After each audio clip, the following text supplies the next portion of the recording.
السلام عليكم متابعي وعشاق قناة الخبر، مرحبا بكم في فيديو جديد. بدأ الميركاتو الصيفي الحالي مشتعلا في مختلف دوريات العالم، وشهدنا العديد من الصفقات الكبرى التي ستظل خالدة في ذاكرة عشاق كرة القدم. وكما هو متوقع، لن يمر هذا الصيف دون انتقال المحترفين المغاربة الذين أصبحوا مطلبا لكبار الأندية حول العالم، وذلك نتيجة لتطور مستواهم في الفترة الأخيرة. من جهة أخرى، يعاني بعض اللاعبين من فقدان التنافسية مع أنديتهم، مما يدفعهم لتغيير الأجواء، سواء بحثاً عن النجومية أو للحصول على دقائق لعب أكبر. تعددت الأسباب والطريق واحد.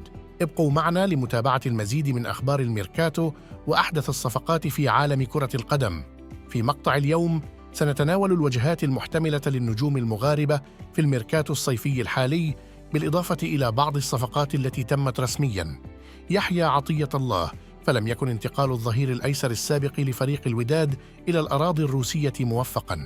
لعب في الدوري الروسي مع فريقه وسجل هدفاً وصنع 3 أهداف، لكن فريقه هبط إلى دوري الدرجة الثانية. في هذا السياق، نفت تقارير إعلامية مزاعم اهتمام فريق الأهلي المصري باللاعب، حيث رجح المدير الرياضي لفريق سوتشي الروسي انتقاله إلى أحد أندية الدوري الروسي. ومع ذلك، توقعت الشائعات الصحفية انتقاله إلى فريق دينامو موسكو على سبيل الإعارة. أما أشرف بن شرقي، كثر الحديث حول النادي الذي سينال شرف التعاقد معه.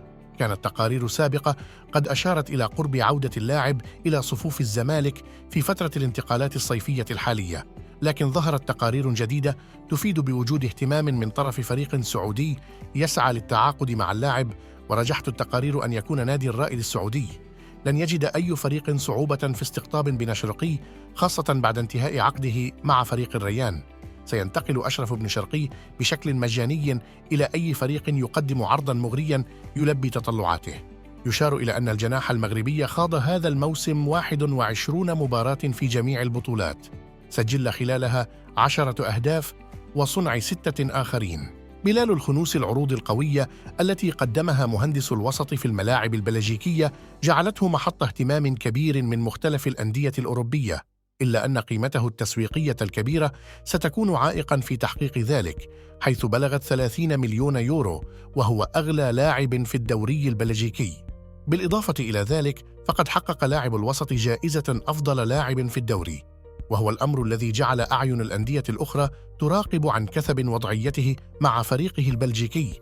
وبات قريباً من تغيير الأجواء في الصيف الحالي، وربما تكون وجهته المحتملة صوب ألمانيا. وحسب شبكة ترانسفير ماركت، فإن فريق لايبزيغ هو الأكثر جدية في التعاقد مع اللاعب، كما يوجد اهتمام من طرف بايرن ليفركوزن. نايف أكرد عانى صخرة دفاع المنتخب المغربي من تذبذب في المستوى مع فريقه في الموسم المنصرم، وزادت الإصابات التي تعرض لها في الدوري الأوروبي من معاناته، مما اضطره للغياب في الجزء الأخير من الموسم. كل هذه المعطيات تشير إلى احتمال رحيل المدافع المغربي عن فريقه في الصيف الحالي. وحسب الصحافة العالمية، فإن فريق أتلتيكو مدريد هو الأقرب للظفر بخدماته. وأشارت تقارير أخرى إلى أن العديد من الأندية العالمية كانت تتابع اللاعب، من بينها مارسيليا وميلان وغيرهم.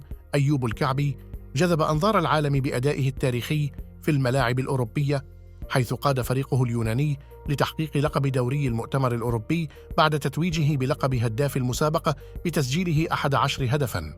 خاض الكعبي في المجمل 50 مباراة في كافة المسابقات، سجل خلالها 33 هدفاً وقدم 3 تمريرات حاسمة، وهو رقم تاريخي جعله محط اهتمام العديد من الأندية العالمية. وفقاً لشبكة ترانسفير ماركت، هناك اهتمام من نادي أستون فيلا بضم اللاعب.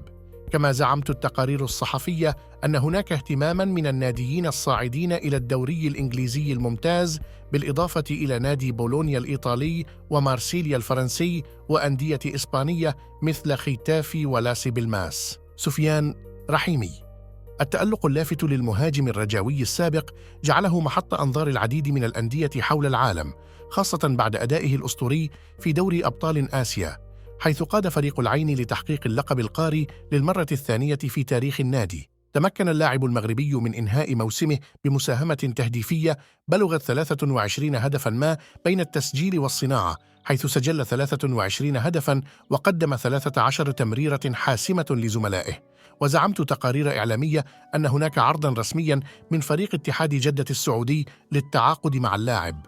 وعلى الرغم من ارتفاع قيمته التسويقية إلى 8 ملايين يورو، لن يجد الفريق السعودي صعوبة كبيرة في توفير المبلغ لخطف الموهبة المغربية، نظراً للثروة الكبيرة التي يتمتع بها الفريق والذي قام بالعديد من الصفقات الضخمة في الفترة الأخيرة. يوسف النصيري يلف الغموض حول مستقبل الدولي المغربي مع الفريق الأندلسي، حيث ظهرت مزاعم صحفية تؤكد اقتراب اللاعب من تغيير الأجواء في الصيف الحالي، وربما تكون إنجلترا هي محطة المهاجم المغربي المقبلة. جاءت هذه التوقعات من المنصة الشهيرة المتخصصة في أسعار اللاعبين والأندية ترانسفير ماركت. نشرت المنصة أسماء الأندية التي تضع اللاعب المغربي ضمن أهدافها، وكان من بينها مانشستر يونايتد، توتنهام، وسيتي هام يونايتد، واهتمامات أخرى من السعودية. ومع ذلك تشير المزاعم الصحفية إلى وجود اهتمام قوي من إدارة مانشستر يونايتد، حيث يستعد النادي لتقديم عرض يتراوح بين 15 و20 مليون يورو للحصول على خدمات اللاعب. جدير بالذكر أن النصيري سجل 20 هدفاً في موسمه الأخير مع الفريق الأندلسي خلال 41 مباراة لعبها في كافة المسابقات. قبل أن ننهي الستار عن الصفقات المتوقعة للاعبين المغاربة، سنتطرق إلى بعض الصفقات الرسمية لهم. يتقدمهم انتقال لاعب إندهوفن محمد نصوح الذي وقع عقداً مع فريق سبارتا روتردام في صفقة انتقال مجانية.